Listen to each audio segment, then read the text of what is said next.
இந்த நிருபர் என்ன கேட்குறாரு அவர்கிட்ட அப்படின்னு சொன்னாங்க, அதானி உங்கள் ஃப்ரெண்டுன்னு சொல்கிறாங்க, அவர் மேலே இந்த மாதிரி குற்றச்சாட்டு இருக்கு, அந்த வழக்கை ப்ரொசீட் பண்ணுறதை பற்றி கேட்டிங்களா அப்படின்னு சொன்ன உடனே மோடிக்கு முகம் மாறிடுது. நாங்கள் வசுதெய்வ குடும்பகம், உலகமே ஒரே இதுன்னு இது பண்ண சம்மந்தம் இல்லாமல் உளர்றாரு. உளறிட்டு 2 நாட்டு அதிபர்கள் சந்திக்கும் போது தனிப்பட்ட பிரச்சனையெல்லாம் பேச முடியாது அப்படின்றார். அப்போ அதானி பிரச்சனை அவருக்கு தனிப்பட்ட பிரச்சனை ஆகிவிட்டது என்ற முறையில் வாய் தவறி உளறி தன்னுடைய நிலை என்னன்றது மோடி காட்டிட்டார். சட்டவிரோதமாக வந்திருக்கிறாங்க, அவங்கள வச்சுக்க முடியாது அனுப்புறதுன்னா, ஏன்ப்பா இந்தியாவை அரசை கூப்பிட்டு உங்கள் ஆளுங்க அவ்வளோ பேர் இங்கே இருக்கிறாங்க, நீங்கள் பிளேன் அனுப்பி கூப்பிடுங்கன்னு சொல்லாமல் கூடாதா? சொல்ல முடியும். ஆனால் ஏன் ட்ரம்ப் இப்படி செய்கிறாரு? கைகாலில் விலங்கு போட்டு இப்படி ராணுவ விமானத்தில் அனுப்புறதுனாக்கா அரபாடி வண்டியில் ஏற்றி அனுப்புகிற மாதிரி. அது வெளியுறவுத்துறை அமைச்சர் என்ன சொல்கிறார் அப்படின்னா, இது முதல் முறை கிடையாது, 2012 இந்த முறையை அமெரிக்கா ஃபாலோ பண்ணுறதா வெளியுறவுத்துறை அமைச்சர் சொல்லியிருக்காரு. 2012 அனுப்புகிறாங்க, கேவலப்படுத்துறத உலகுக்கு அறிவிக்கிறார். இதை கொலம்பியாவோ மற்ற நாடுகளோ ஒத்துக்கல, அவங்க பிளேன் அனுப்பி கூப்பிட்டுட்டாங்க. இப்போ இதை ஏன் செய்கிறாரு அப்படின்னு சொன்னாங்க, ட்ரம்ப் இது செய்யறதுக்கு காரணம், தனக்கு வாக்களித்த வெள்ளை கிறிஸ்தவ பெரும்பான்மை இருக்கிறாங்கல்ல, அவங்களுக்கு நான் ஒரு பயங்கரமான ஆளு, ஸ்ட்ராங்கான, சொன்ன மாதிரி இந்த நாயெல்லாம் அடிச்சு விரட்டிட்டேன். இப்போ 7,25,000 பேர்ல 18,000 பேர் ஐடென்டிஃபை பண்ணிட்டாங்க. ஒரு 2,500 பேரை பிடிச்சு வச்சிருக்கிறாங்க. அந்த பிடிச்சு வச்சிருக்கிற இடம் ரொம்ப கொடூரமா இருக்குன்றாங்க. குளிருக்கு கூட ஒன்றும் வசதி இல்லாமல் போய் சொல்லுறாங்க. அதை பேட்சா அனுப்புறாங்க. இன்னைக்கு ராத்திரி அமிர்த்சருக்கு ஒரு 119 பேர் வராங்க. மோடி இருக்கக்குள்ள, மோடி தான் அனுப்புறாங்க. மோடி கிட்ட பிரஸ் மீட்ல அதை கேட்டிருக்கிறாங்க. அப்போ சட்டவிரோதமா யார் வந்தாலும் அது தப்பு தானே அப்படின்னு சொல்லிட்டு முடிச்சுக்கிட்டாரு. இப்போ நீங்க புட்டின்கிட்ட பேசியிருக்கிறீங்களே, இந்தியாவையும் இந்த சமாதான முயற்சியில்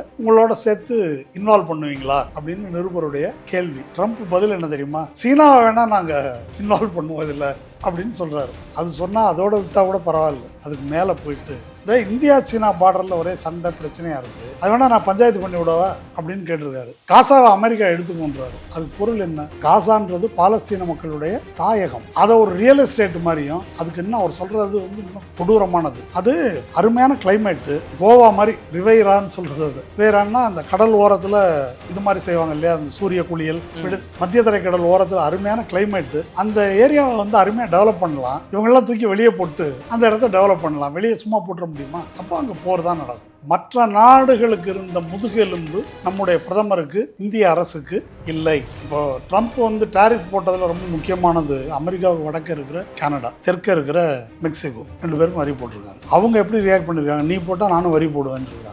கனடாவில் இப்போ தேர்தல் வரப்போகுது. அங்கே பிரதமர் பதவிக்கு போட்டியிடுற வேட்பாளர் என்ன அறிவிச்சிருக்கிறாங்கன்னாக்கா 2 விஷயம் சொல்லியிருக்காங்க. நாங்கள் டெஸ்லா வெஹிக்கிள்ஸுக்கு 100% வரி போடுவோம், நம்பர் 1. நம்பர் 2, ட்ரம்ப் எந்தெந்த ஸ்டேட்லலாம் ஜெயிச்சாரோ அந்த இடத்துல இருந்து எங்கள் ஊருக்கு வர பொருளுக்கு எக்ஸ்ட்ராவாக வரி போடுவோம் அப்படின்னு அவங்க அறிவிச்சிருக்கிறாங்க. அந்த தைரியமோ துணிவோ இந்திய அரசுக்கு இல்லை. நீர்த்திரை நேயர்களுக்கு வணக்கம். இன்று நம்மோடு இணைந்திருப்பவர் இடதுசாரி செயற்பாட்டாளர் திரு மருதையன் அவர்கள்.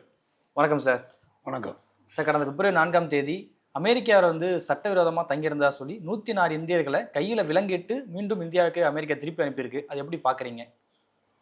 இல்லை, அது இந்திய குடிமக்களை, இந்திய அரசை அவமதிக்கின்ற செயல் அப்படின்னு எதிர்கட்சிகள் உள்ளிட்டு எல்லாரும் கண்டிச்சிருக்கிறாங்க. மோடி அமெரிக்கா போகும்போது ட்ரம்ப் கிட்ட இது குறித்து கேள்வி எழுப்பணும், விமர்சனம் செய்யணும் என்றும் சொல்லியிருக்கிறாங்க.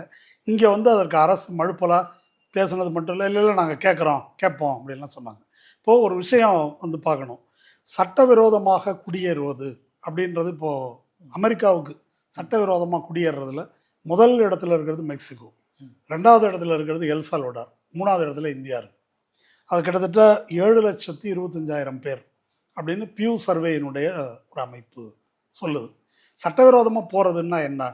முதல்ல பாஸ்போர்ட்டில் ஒரு குறிப்பிட்ட தூரம் வரைக்கும் போயிட்டு அதுக்கு பிறகு இப்படி ஆட்களை கடத்தி உள்ளே கொண்டு போவதற்காக நிறைய மஃபியாக்கள் இயங்குறாங்க. அவங்களுக்கு 50 லட்சம் 1 கோடின்னு பணம் கொடுத்து இவங்க உள்ளே போகிறாங்க. உள்ளே நுழைவதற்கான மிக முக்கியமான பாதை எதுன்னா தெற்கே மெக்சிகோ, வடக்கே கனடா, பெரும்பாலும் மெக்சிகோ வழியாக தான் உள்ளே போகிறாங்க. இந்தியாவிலேருந்து போகிறதுல அதிகமாக போகிறது பஞ்சாப், அப்புறம் குஜராத், யூபி, இந்த மாதிரி மாநிலங்கள், அங்கேருந்து தான் போகிறாங்க. அந்த இப்போ சட்டவிரோதமாக செல்வது அப்படின்றது விசா இல்லாமல் போகிறது. ட்ரம்ப் இந்த தேர்தலில், இப்போ ஜனாதிபதி தேர்தலில் அவருடைய மிக முக்கியமான முழக்கம் என்னன்னு கேட்டால், நம்ம நாட்டுக்குள்ளே சட்டவிரோதமாக இப்படி எக்கச்சக்கமான பேர் வந்துட்டாங்க, அவங்களால குற்றங்கள் அதிகரிச்சிருச்சு, இவன்லாம் வந்ததுனால தான் நம்ம ஆட்களுக்கு வேலை கிடைக்கல, இதெல்லாம் அதனால் எனக்கு ஓட்டு போட்டிங்கன்னா மக்கனால எல்லாரையும் இங்கேருந்து தூக்கிடுவேன். எப்படி பேசினாருன்னு கேட்டால், ஈரோட்டில் சீமான் பேசினார் இல்லையா, வட இந்தியாவிலேருந்து வந்திருக்கிறாங்க. அவன்லாம் அவன் இருக்கிறதுனால நம்மளுக்கு வேலை கிடைக்கல. அவன்லாம் பிடிச்ச எல்லார் மேலேயும் ரேப் கேஸ் போடுவேன், பொய் கேஸு போட்டாக்க ஒரு ஒரு ஒரு மாதம் சோறு தண்ணி இல்லாமல் உள்ளே உட்கார வச்சா அவனே ஓடி போயிடுவான் அப்படின்னு பேசின மாதிரி அதே சீமான் பாலிடிக்ஸ் தான் ட்ரம்ப் வந்து அமெரிக்காவில் செஞ்சது. சரி, இப்போ அந்த வகையில் நான் ஒரு ஸ்ட்ராங்கான ஆள், சொன்னதை செய்வேன் அப்படின்னு டெமான்ஸ்ட்ரேட் பண்ணுறதுக்காக இப்போ ஒரு காரியம் யோசிச்சு பாருங்களேன். சட்டவிரோதமாக வந்திருக்கிறாங்க, அவங்கள வச்சுக்க முடியாது அனுப்புறதுன்னா, ஏன்ப்பா இந்தியாவை அரசை கூப்பிட்டு உங்கள் ஆளுங்க இவ்வளோ பேர் இங்கே இருக்கிறாங்க, நீங்கள் பிளேன் அனுப்பி கூப்பிடுங்கன்னு சொல்லாமல் கூடாதா? சொல்ல முடியும். ஆனால் ஏன் ட்ரம்ப் இப்படி செய்கிறாரு? கை காலில் விலங்கு போட்டு இப்படி இராணுவ விமானத்தில் அனுப்புறதுனாக்கா அரபாடி வண்டியில் ஏற்றி அனுப்புகிற மாதிரி அது. வெளியுறவுத்துறை அமைச்சர் என்ன சொல்கிறார் அப்படின்னா, இது முதல் முறை கிடையாது, 2012 இந்த முறையை வந்து அமெரிக்கா ஃபாலோ பண்ணுறதா வெளியுறவுத்துறை அமைச்சர் வந்து சொல்லியிருக்காரு.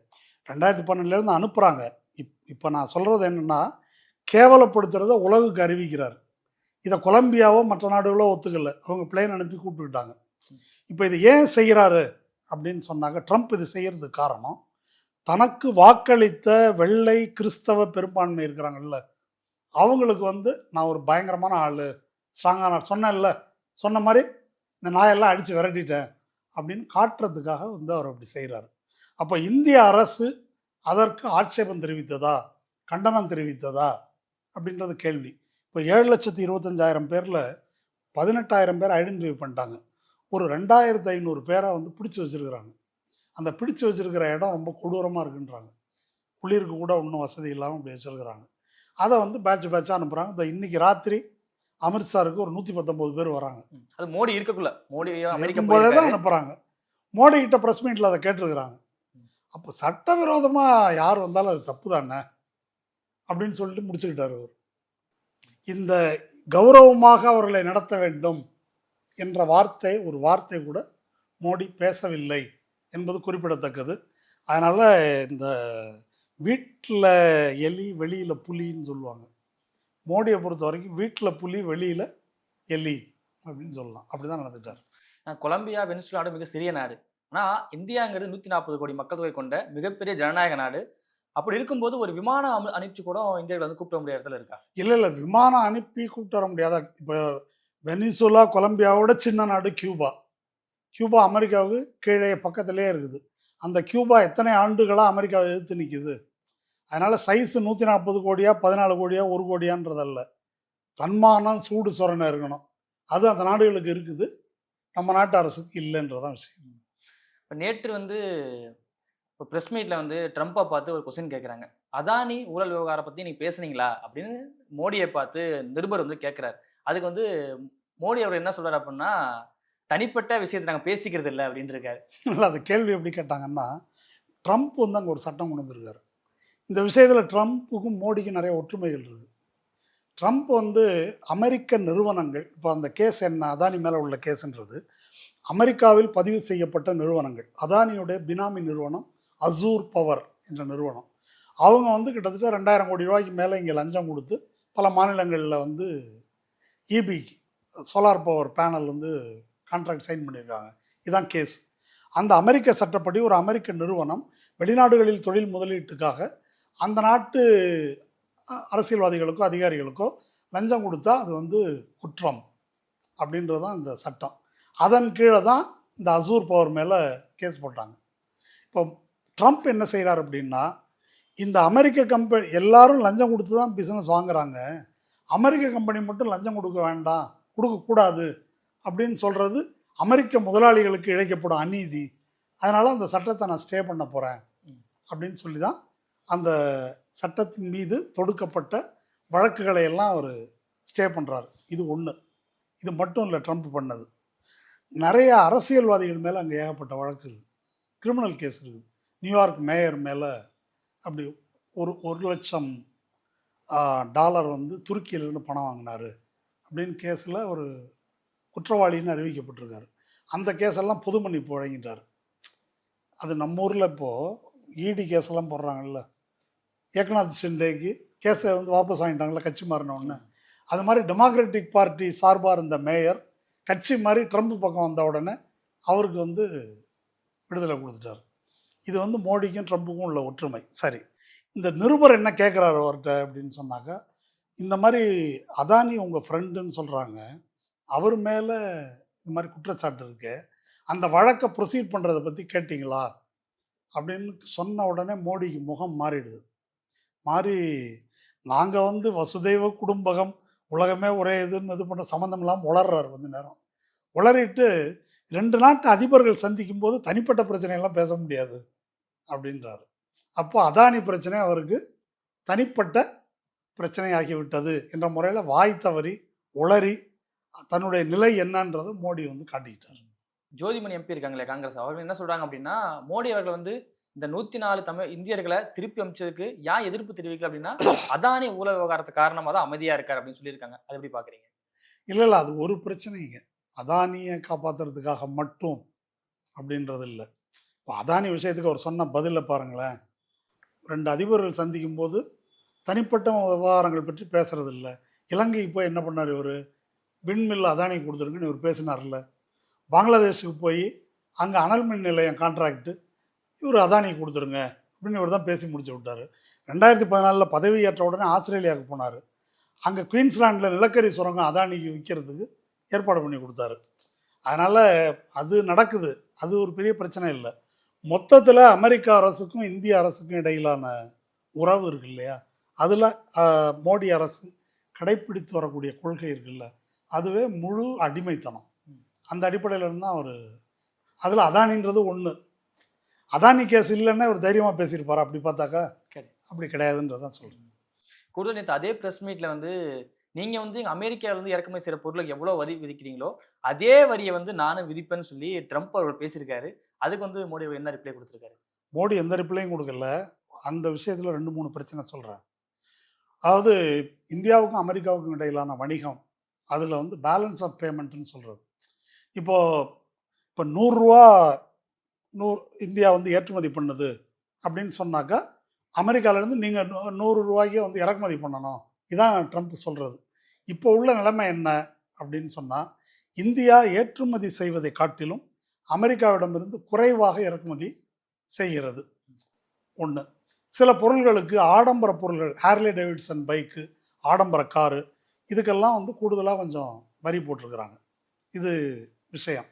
ட்ரம்ப் வந்து என்ன சொல்கிறாருங்க அப்படின்னு சொன்னாக்கா, இந்தியாவுக்கும் அமெரிக்காவுக்கும் இடையில் வந்து பேலன்ஸ் ஆஃப் பேமெண்ட்டில் இந்தியாவுக்கு சாதகமாக $100 பில்லியன், வருஷத்துக்கு $100 பில்லியன் அளவுக்கு நீங்கள் எங்கள்கிட்டருந்து குறைவாக இறக்குமதி பண்ணுறீங்க அப்படின்னு சொல்கிறாரு.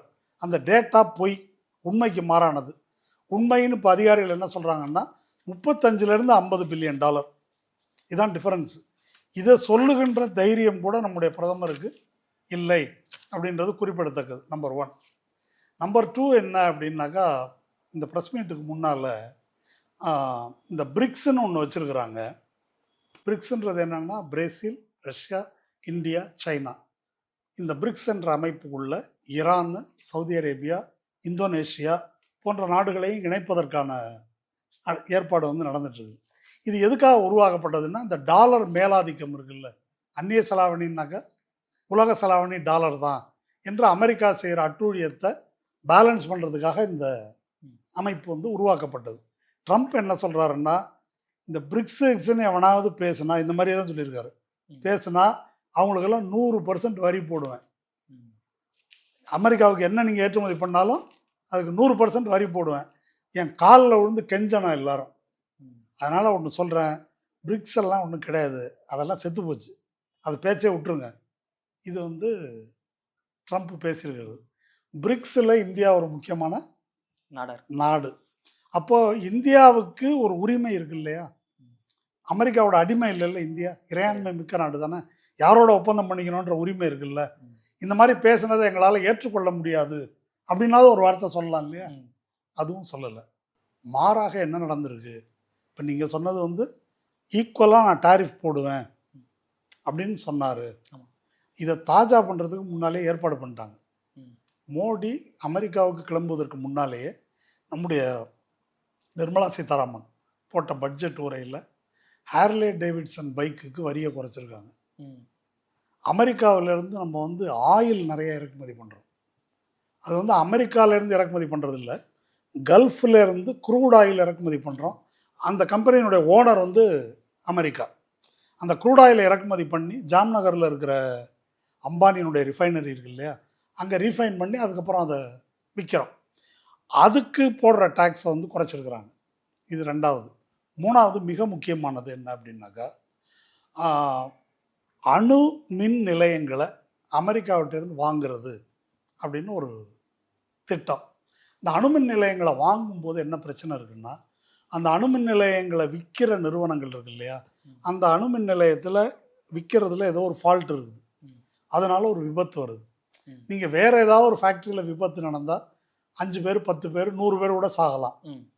அணுமின் நிலையத்தில் விபத்து ஏற்பட்டால் என்ன விளைவு ஏற்படும்? சுற்றி இருக்கிற பல கிலோமீட்டர் பாதிக்கப்படும். லட்சக்கணக்கான மக்கள் இறப்பாங்க. ஊனம் ஹிரோஷிமா நாகசாகி நமக்கு தெரியும். அப்போ அந்த அந்த மின் நிலையம் அணுமின் சக்தி வேணுமான்றது முதல் கேள்வி. விற்கிறோம்னா விற்கிறவங்க அந்த டிசைனுக்கு பொறுப்பேற்றுக் கொள்ளணும் பிழைக்கு. இப்போது நிர்மலா சீதாராமன் என்ன சொல்லியிருக்காங்கன்னா, ஏற்கனவே மன்மோகன் சிங் ஆட்சி காலத்தில் இந்த மாதிரி நீங்கள் ஒரு அணுமின் நிலையத்தை விற்று அதில் இருக்கிற டிசைன் கோளாறு காரணமாக ஆக்சிடெண்ட் நேர்ந்தால் 1500 கோடி ரூபாய் வரைக்கும் வந்து இழப்பீடு தரணும் அப்படின்னு ஒரு சட்டம் மன்மோகன் சிங் ஆட்சி காலத்தில் 2010 போட்டது. இந்த 1500 கோடி ரூபான்றதே பொறிக்கடலை மாதிரி, அது ஒன்றும் கிடையாது. இப்போ சமீபத்தில் ஒரு 10 ஆண்டுகளுக்கு முன்னால் ஜப்பானில் ஃபுகுஷிமான்ற இடத்துல 20 ஆண்டுகளுக்கு முன்னால் அணுமின் நிலையத்தில் விபத்து நடந்தது. அந்த அணுமின் நிலையத்தை விற்றது அமெரிக்கா, ஜெனரல் எலக்ட்ரிக் கம்பெனி. அந்த விபத்தினால ஏற்பட்ட இழப்பு அவங்க ஒரு கணக்கீடு போட்டாங்க ஜப்பானில். அது கிட்டத்தட்ட 20 லட்சம் கோடி ரூபா. 20 லட்சம் கோடி எங்கே இருக்குது, 1500 கோடி எங்கே இருக்குது? இப்போ நிர்மலா சீதாராமன் என்ன சொல்கிறாங்கன்னா, இந்த 1500 கோடியும் வேண்டாம் அப்படின்னு சொல்லிட்டு இப்போ மோடி அறிவிச்சிருக்காரு, அமெரிக்காவிடமிருந்து நாங்கள் நியூக்ளியர் ரியாக்டர் வாங்கி கொள்கிறோம். இதெல்லாம் அறிவிச்சிட்டு தான் இவர் அமெரிக்காவுக்கு போகிறார். அது ரொம்ப முக்கியம். முன்னாலேயே ட்ரம்ப்பை தாஜா பண்ணுறதுக்கு என்னெல்லாம் செய்யணுமோ அதெல்லாம் செஞ்சுட்டு தான் வந்து இவர் அங்கே போயிருக்கிறாரு. இதில் ரொம்ப முக்கியமானது என்னென்னாக்கா, மோடியும் ட்ரம்ப் ரொம்ப ஃப்ரெண்டு. அதனால் பதவியேற்ற உடனே பாருங்கள், முதல்ல மோடியை கூப்பிட்டுருக்கிறாரு அப்படின்னு பேசிட்டு இருக்கிறாங்க. நம்ம அழைப்பின் பேரில் தானே போயிருக்காரு மோடி அவர்கள். எங்களை அழைங்க அப்படின்னு சொல்லி இவங்க தான் கேட்டு அந்த அடிப்படையில் தான் சரி வாங்க அப்படின்னு சொல்லி, இவங்களுக்கு முன்னாலேயே நெத்தன்யாவு போயிட்டாரு, ஜோர்டான் அதிபர் போயிட்டாரு, ஒரு 3 பேர் ஏற்கனவே போயிட்டாங்க. 4ஆவதாக இவர் போகிறார். அது முக்கியம். இவங்க கேட்டு தான் போயிருக்கிறாங்க. அதனால் இவங்க ட்ரம்ப் வந்துட்டார், ட்ரம்ப்பை எப்படி தாஜா பண்ணுறது அப்படின்றது தான் திட்டம். அதனால் இந்த டாரிஃப் விஷயத்தில் மற்ற நாடுகளுக்கு இருந்த முதுகெலும்பு நம்முடைய பிரதமருக்கு, இந்திய அரசுக்கு இல்லை. இப்போ ட்ரம்ப் வந்து டாரிஃப் போட்டதில் ரொம்ப முக்கியமானது, அமெரிக்காவுக்கு வடக்க இருக்கிற கனடா, தெற்க இருக்கிற மெக்சிகோ, 2 பேருக்கும் வரி போட்டிருக்காரு. அவங்க எப்படி ரியாக்ட் பண்ணியிருக்காங்க, நீ போட்டால் நானும் வரி போடுவேன்னு இருக்கிறாங்க. கனடாவில் இப்போ தேர்தல் வரப்போகுது. அங்கே பிரதமர் பதவிக்கு போட்டியிடுற வேட்பாளர் என்ன அறிவிச்சிருக்கிறாங்கன்னாக்கா, 2 விஷயம் சொல்லியிருக்காங்க.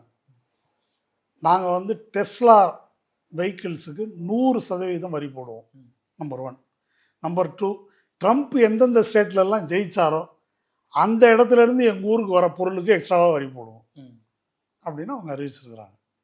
அந்த தைரியமோ துணிவோ இந்திய அரசுக்கு இல்லை. இல்லை, சின்ன நாடுகள் வந்து அறிவிக்கக்குள்ள, எதிர்த்து நிற்கக்குள்ள ஒரு பெரிய நாடான இந்தியாவுடைய பிரதமராக இருக்கார் மோடி, அவரை ஏன் அறிவிக்க முடியல? உறுதி பெரிய நாடான அப்படின்னாக்கா சின்ன நாடு. இப்போ கனடா வந்து பொருளாதார ரீதியாக இந்தியாவோட வலிமையானது. மெக்சிகோ அந்த அளவுக்கு வலிமையான, 3வது மிகப்பெரிய பொருளாதார வல்லரசு நாடாக அது சொல்லிக்கலாம். ஆனால் வாழ்க்கை தரம், பொருளாதார நிலை அதில் ரொம்ப பின்தங்கிய நிலையில் தான் இந்தியா வந்து இருக்குது. பின்தங்கி இருக்கிறா முன்னேறி இருக்கிறோமா அப்படின்றது பிரச்சனை இல்லை. என்ன முக்கியமான பிரச்சனை அப்படின்னு சொன்னாக்கா, இந்தியா சுயசார்பாக இருக்க விரும்புகிறதா? அதை நான் ஒரு உதாரணம் சொல்கிறேன். இதுக்கு முன்னால் இந்திரா காந்தி பிரதமராக இருந்தாங்க. அப்போது அமெரிக்கா போயிருக்கிறாங்க. அப்போது ரிச்சர்ட் நிக்சன் அவர் வந்து அங்கே அதிபராக இருந்தார்.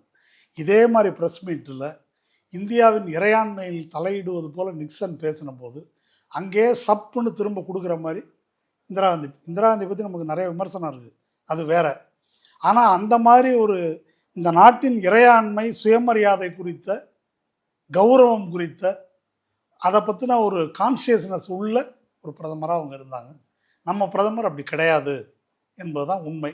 அவர் நடக்கிறது தான் அப்படி பயங்கரமாக நடக்கிறாரே தவிர, அங்கே போனாக்க அந்த ப்ரெஸ் மீட்டில் அவருடைய பாடி லாங்குவேஜை பார்த்தாலே நமக்கு புரிந்து கொள்ளலாம். அடக்க ஒடுக்கமாக இருந்தார் அவ்வளோ. நேற்று அதே ப்ரெஸ் மீட்டில் வந்து ஜேர்னலிஸ்ட் ஒரு கேள்வி கேட்குறாரு. பைடன் என்னதான் குறைபாடுகள் இருந்தாலும் ட்ரம்ப் ஆட்சிக்கு வந்த பிறகு அமெரிக்கா வந்து அமைதியாகவும் வலிமையாகவும் வழி நடத்துவாரு உறுதியாக நம்புறீங்களா அப்படின்னு ஒரு ஜேர்னலிஸ்ட் வந்து மோடி அவர்களை பார்த்து கேள்வி கேட்குறாங்க. அதுக்கு வந்து மோடி வந்து கொஞ்சம் பதில் சொல்லாமல் இருக்காரு. கொஞ்ச நேரம் கழிச்சு ட்ரம்ப் அவர்களே புரியுது எனக்கு, நானே பதில் சொல்றேன்னு சொல்லி ட்ரம்ப் அவர்கள் சொல்லியிருக்காரு. எப்படி பார்க்குறீங்க அதை? ஆமாம், ட்ரம்ப் வந்து அவர் பிரமாதம்னு சொன்னால் பரவாயில்ல. அந்த ப்ரெஸ் மீட்டில் இவர் ஒன்று சொல்லியிருக்காரு. ட்ரம்ப்போட ஸ்லோகன் இருக்கு இல்லையா, அது வந்து மாகா, மேக் அமெரிக்கா கிரேட் எகெயின். அவர் வந்து உங்களை மாதிரி தான் நானும், உங்களுக்கு வந்து தேசம்தான் முக்கியம், எனக்கும் தேசம்தான் முக்கியம். நீங்கள் மாகான்னு சொல்லியிருக்கீங்க, நான் மீகான்னு சொல்கிறேன். மீகான்னா மேக் இந்தியா கிரேட் எகெயின் அப்படின்னு நான் சொல்கிறேன் அப்படின்னு அங்கே வந்து ஐஸ் வச்சிருக்கிறார். சரிதானா? இதான் மோடி.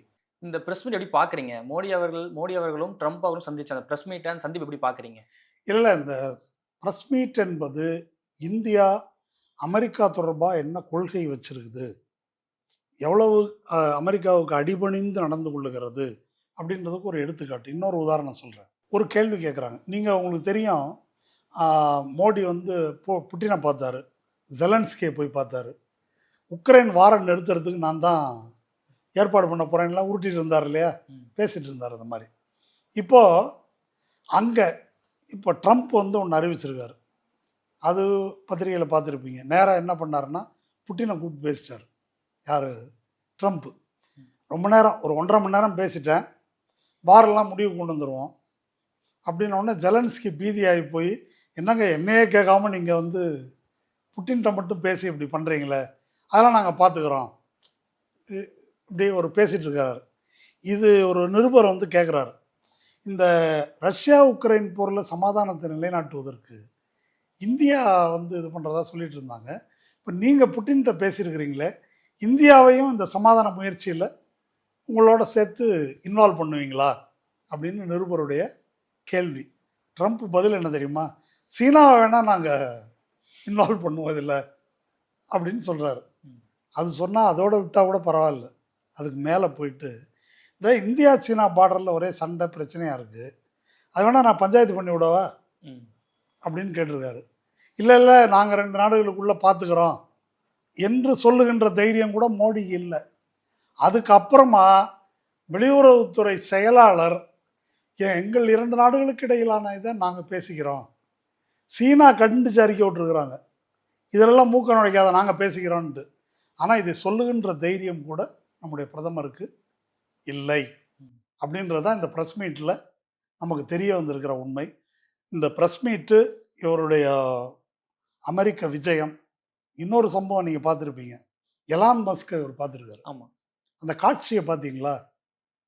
2 நாட்டு அதிபர்கள் சந்திக்கிறாங்க இல்லையா, அப்போது அந்த நாட்டு அதிபருடைய தேசிய கொடி பின்னால், இந்த நாட்டு அதிபருடைய தேசிய கொடி பின்னால் 2 பேரும் உட்காந்து அப்படி சந்திப்பாங்க. இதுதான் புரோட்டோகால், இப்படி தான் இருக்கும். எலான் மஸ்கை சந்திக்கும் போது எலான் மஸ்க்கு பின்னால் அமெரிக்க கொடி, இவருக்கு பின்னால் இந்திய தேசிய கொடி, ஏதோ ஒரு அதிபரை சந்திக்கிற மாதிரி. ஏன்னா இப்போ அமெரிக்காவில் என்ன நிலைமைன்னாக்கா, எலான் மஸ்க் வந்து கிண்டலாக சொல்லிக்கிறாங்க அமெரிக்காவை விலைக்கு வாங்கிட்டாருன்னு. அப்படி இப்போ எலான் மஸ்கை வந்து அவர் நியமிச்சிருக்கார் முக்கியமான பொறுப்புகளில். இப்போ ட்ரம்ப்புக்கு அடுத்து சர்வ வல்லமை மிக்கவராக எலான் மஸ்க் தான் இருக்கிறாரு. அதனால் இப்போ இந்திய பிரதமர் போயிருக்கும்போது ஒரு தொழிலதிபரை பார்க்குறது பிரச்சனை இல்லை, அந்த தோரணை அமைப்பு இருக்கு இல்லையா, அது அதிபரை சந்திப்பது போல் அவர் வந்து பொண்டாட்டி பிள்ளையோட வந்து பார்த்துருக்காரு இவரை கும்பலாக உட்காந்து அப்படி சந்தித்து. இது வந்து ஒரு புரோட்டோகால் என்று எடுத்துக்கொண்டால் ஒரு இந்திய பிரதமருக்கு மிகவும் அவமானகரமான ஒரு நிகழ்வு. அதெல்லாம் சகிச்சுக்கிட்டு தான் மோடி வந்து பார்த்துட்டு வந்திருக்காரு. 47வது அதிபர் வந்து ட்ரம்ப் வந்து பதவியேற்ற பிறகு அவர் வந்து கையெழுத்து போட்ட ஒப்பந்தங்கள் வந்து மிக முக்கியமானது. WHO வந்து வெளியே வந்தது, பனாமா கால்வாய், இப்படி பல்வேறு ஒப்பந்தங்களை வந்து சைன் பண்ணியிருக்காரு. எப்படி பார்க்குறீங்க அதை? இல்லை, அந்த ட்ரம்ப்பினுடைய அந்த அறிவிப்புகள் இருக்கு இல்லையா, ட்ரம்ப்பை பற்றி 2 விஷயம் சொல்லுவாங்க. அவர் தேர்தலுக்கு முன்னால் நமக்கு எதுக்கு ஊர் பிரச்சனை, இந்த போர்கள் அது இதெல்லாம் எதுக்கு, அமெரிக்கா வந்து முன்னேற்றணும், ஊர் வம்பு நமக்கு என்னத்துக்கு, ம். இது வந்து ட்ரம்ப் வந்து உள்நாட்டில் பேசி கொண்டு இருந்தது. அதனால் பொதுவாக ஒரு அபிப்பிராயம் என்ன அப்படின்னாக்கா, ட்ரம்ப்புக்கிட்ட 1000 பிரச்சனை இருக்கலாம். ஆனால் இந்த ஈராக் வார், ஆப்கானிஸ்தான் வார், வியட்நாம் வார், உக்ரைன் வார், இந்த மாதிரி பஞ்சாயத்துக்கெல்லாம் அவர் போக மாட்டார் அப்படின்னு ஒரு கருத்து. இதை பாருங்கள், உக்ரைனில் சமாதான பேச்சுவார்த்தை நடத்துகிறாரு. இது வந்து ரொம்ப தப்பான ஒரு புரிதல். ட்ரம்ப் வந்து உள்நாட்டு கான்ஸ்டிடுவன்சி, உள்நாட்டு மக்களுக்காக அதை பேசுகிறார். உள்நாட்டு மக்களில் வேலைவாய்ப்பு இல்லாதவர்கள், வாழ்க்கையில் வறிய நிலையில் இருக்கக்கூடிய வெள்ளை இனத்தை சேர்ந்தவர்கள், அவங்க என்ன நினச்சிட்டு இருக்கிறாங்கன்னா, இப்படி அமெரிக்கா ஏதோ உலகத்துக்காக தர்ம காரியங்கள் செஞ்சுட்டு இருக்குது அப்படின்னு அவங்க புரிஞ்சுக்கிட்டு இருக்கிறாங்க. உண்மை என்னன்னா, உலகம் முழுதும் இராணுவ தளத்தை வைத்துக்கொண்டு இந்த மாதிரி போர்கள் நடத்துவதன் மூலமாக உலகத்தை கொள்ளையடிக்கின்ற ஒரு காரியத்தை வந்து அமெரிக்கா செஞ்சிட்ருக்கு அப்படின்றது தான் உண்மை. ஏதோ உலகத்துக்கு வாரி வழங்குறதா இவங்க ஒரு புரிதல் இருக்குது. அதை தான் ட்ரம்ப் வந்து ப்ளே பண்ணுறாரு. அமெரிக்கா ஏமாளியாக இருந்துருச்சு, இதெல்லாம் நமக்கு தேவையில்லைன்னு. ட்ரம்ப் செய்ய விரும்புகிறது என்ன அப்படின்னு சொன்னாங்க. இப்போ பார்க்கணும், உக்ரைன் போர் இருக்கு இல்லையா, உக்ரைன் போருக்கு குறிப்பான பின்னணி இருக்காது, தனி கதை. அதில் வந்து நான் வச்சது தான் சட்டம், போரை நிறுத்தணும் அப்படின்றது அவருடைய கணக்கு. நானும் புட்டினும் பேசி முடிச்சிட்டோம், போரை எப்படி நிறுத்திடுவோம். சரி, போர் வேணான்னு சொல்கிறவர் காசாவில் என்ன சொல்கிறாரு, காசாவை அமெரிக்கா எடுத்துக்கொன்றாரு. அதுக்கு பொருள் என்ன, காசான்றது பாலஸ்தீன மக்களுடைய தாயகம். அதை ஒரு ரியல் எஸ்டேட் மாதிரியும், அதுக்கு இன்னும் அவர் சொல்கிறது வந்து இன்னும் கொடூரமானது. அது அருமையான கிளைமேட்டு, கோவா மாதிரி, ரிவைரான்னு சொல்கிறது. அது ரிவைரான்னா அந்த கடல் ஓரத்தில் இது மாதிரி செய்வாங்க இல்லையா, அந்த சூரிய குளியல், மத்திய தரைக்கடல் ஓரத்தில் அருமையான கிளைமேட்டு. அந்த ஏரியாவை வந்து அருமையாக டெவலப் பண்ணலாம். இவங்கெல்லாம் தூக்கி வெளியே போட்டு அந்த இடத்த டெவலப் பண்ணலாம், வெளியே சும்மா போட்டுற முடியுமா? அப்போ அங்கே போர் தான் நடக்கும். அப்போ அந்த இடத்துல ஒரு ஆக்கிரமிப்பு நோக்கத்தோடு அதை அணுகுகிறார். அடுத்தது கிரீன்லாண்டு. கிரீன்லாண்டு வந்து இவங்களுக்கு டென்மார்க்கு சொந்தமாக இருக்குது, அதை எங்கள்கிட்ட கொடுத்துருங்கன்றாரு. கனடாவை 51வது மாநிலமாக ஆக்குவேன்றாரு. மெக்சிகோ வளைகுடாவுக்கு பேரை மாற்றுவேன்றாரு. பனாமா கனால் எங்களுக்கு சொந்தன்றாரு. இது பூரா அப்பட்டமான ஆக்கிரமிப்பு நடவடிக்கைகள் என்ற முறையில் தான் மோடி வந்து எப்படின்னாக்கா, நமக்கு புரிகிற மாதிரி சொல்கிறதுக்கு, நம்ம ஊர் ஜெயலலிதா மாதிரி, நான் தான் பாஸ், நான் சொல்கிறத எல்லாரும் கேட்கணும், அமெரிக்காலையும் கேட்கணும், உலகம் பூராவும் கேட்கணும் என்ற ஆதிக்கம் தான் ட்ரம்ப். அதை வந்து தன்னுடைய வெளியுறவு கொள்கையிலும் தான் அறிவிக்கின்ற முறையில், பேசுகிற முறையில், எல்லாத்துலேயுமே அவர் வந்து அமல்படுத்துகிறார். அதற்கு இந்தியா பணிந்து போகிறது என்பதுதான் அவமானத்துக்குரிய விஷயம். இதை மனித உரிமை ஆணையத்திலிருந்து கூட அமெரிக்கா வெளியே வந்திருக்கு இல்லையா, அது எப்படி பார்க்குறீங்க? இல்லை, அந்த கான்செப்ட் எதுலேயுமே அவருக்கு நம்பிக்கை இல்லை. யாருக்கு? ட்ரம்ப் அவர்களுக்கு. ட்ரம்ப்புக்கு இந்த சர்வதேச இப்போ WTO அப்படின்றத காலி பண்ணிட்டு நான் சொல்கிறத கேட்கணும். WTOன்றது உலக தழுவிய அளவில் எல்லாருக்கும் பொதுவான விதிமுறை, அது அமெரிக்காவுக்கு சார்பாக இருந்தால் கூட அப்படி ஒன்று உருவாக்கப்பட்டு பிளேயிங் பை த ரூல்ஸ் அப்படின்னு ஒன்று இருந்தது. இப்போ அது கிடையாது. நான் சொல்கிறது தான் சட்டம், நான் தனித்தனியாக பேசிக்கிறேன், இந்தியாவோட பேசிக்கிறேன், பனாமா இவங்க மெக்சிகோட பேசிக்கிறேன், கனடாவோட பேசிக்கிறேன், நான் வச்சது தான் சட்டம் அப்படின்றது ஒன்று. USAID அப்படின்னு ஒன்று இருந்தது. இந்த மாதிரி ஏழை வறிய நாடுகள் உங்களுக்கு வந்து இந்த மாதிரி பஞ்சத்தில் இருக்கிறவங்க அவங்களுக்கு உதவுவதற்கு இருந்தது. அந்த USAID கொடுக்குற பணத்தை நிறுத்திட்டாரு. WHO வந்து ஏற்கனவே கொரோனா காலத்துலேயே நான் வெளியே வந்துட்டேன்றாரு. இப்போ 2வது முறை WHO வெளியே வந்துட்டேன். அது சீனாவுக்கு வந்து சாதகமாக செயல்பட்டதா குற்றச்சாட்டு முன்வைக்கிறார். அதெல்லாம் போய் அது அப்போயே எக்ஸ்போஸ் ஆகிடுச்சு, அது ஒன்றும் ஆதாரம் கிடையாது.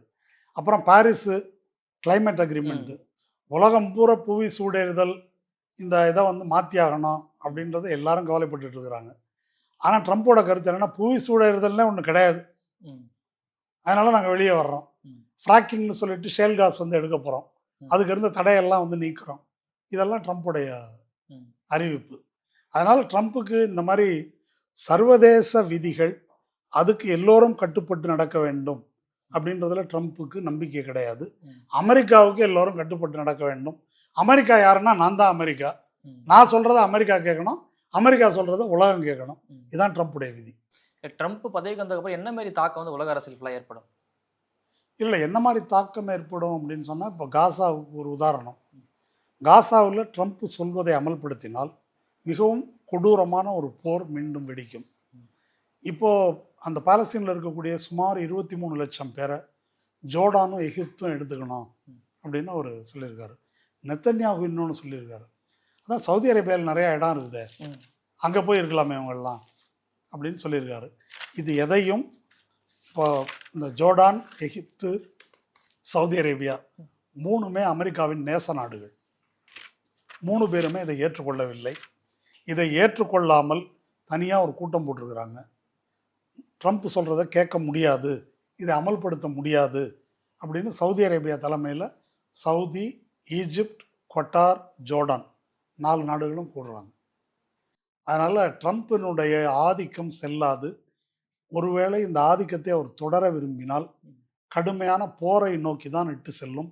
இப்போ இந்த பிப்ரவரி மாதத்தில் அமைதி போரெல்லாம் வேணான்னு சொல்கிற ட்ரம்ப்பு சோமாலியாவில் குண்டு போட்டிருக்காரு. அங்கே இருக்கிற முஸ்லீம் தீவிரவாதிகளை ஒழிப்பதற்கு பைடன் வந்து லாயக் இல்லை, நான் வந்தவொடனே குண்டு போட்டேன் அப்படின்னு இருக்காரு. இந்த திசையில் தான் ட்ரம்ப் இதை எடுத்து செல்வார் என்று எதிர்பார்க்கலாம். இவ்வளவு நேரம் எங்களோட நிகழ்வு கலந்து கொண்டு கருத்துக்களை பகிர்ந்தமைக்கு நன்றி சார். நன்றி.